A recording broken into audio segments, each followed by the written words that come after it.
Yuk kembali mengenai elektrolisis.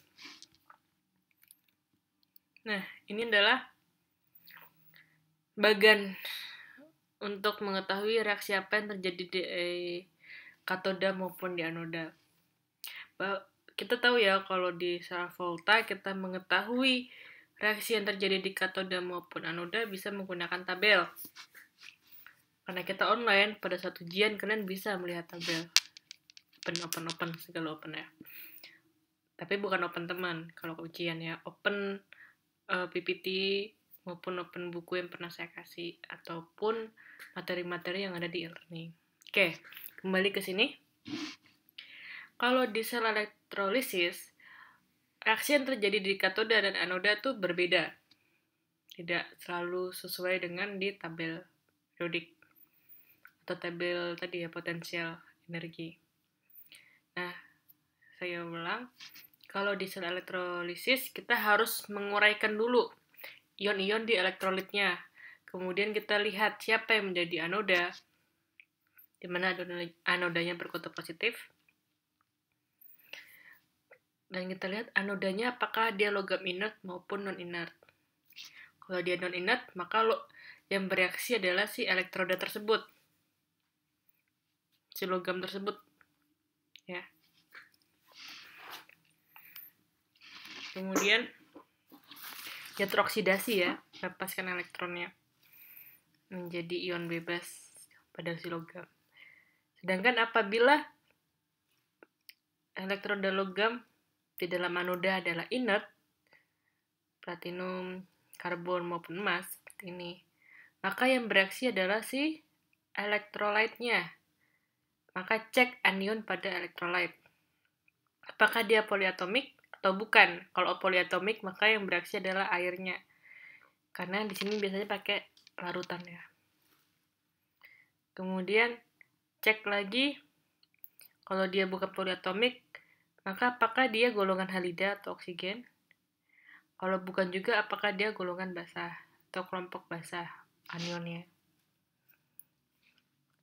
Oke. Kemudian di katoda berkutub negatif. Di katoda terjadi reduksi ya, di mana terjadi penerimaan elektron. Di sini kita tidak memperhatikan elektroda apa yang digunakan di katoda. Kita langsung cek kepada kation di elektrolitnya. Kemudian yang pertama kali dicek yaitu apakah elektrolitnya berupa larutan atau lelehan. Kalau dia lelehan, maka yang bereaksi langsung si kation tersebut ya. Jadi solid biasanya di sini.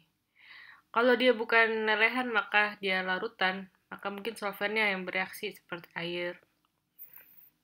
Maka ion-ion logam reaksinya itu untuk golongan 1A, 2A, Al maupun magnesium di sini. Maka yang bereaksi adalah air. Bila larutan dengan kationnya ion-ion logam yang kurang reaktif, dia akan bereaksi seperti lelehan bereaksi, di mana logamnya yang tereduksi membentuk solid.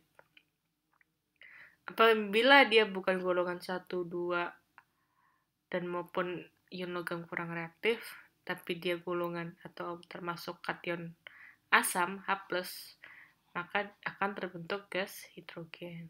Seperti itu. Selanjutnya, ini ada contoh soal ya. Udah pernah kita bahas sebelumnya. Contoh soal ini. Tuliskan reaksi yang terjadi di anoda dan katoda pada sel elektrolisis apabila elektrodanya inert, keduanya ya, baik kation maupun anionnya inert. Grafit itu karbon, dicelupkan dalam larutan garam, larutan aqueous.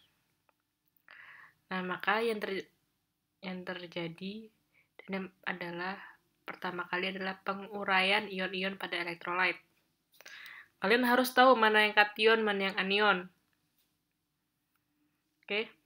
Karena di sel elektrolisis katodanya negatif, maka kation CNA akan ke katoda dan Cl- akan ke anoda.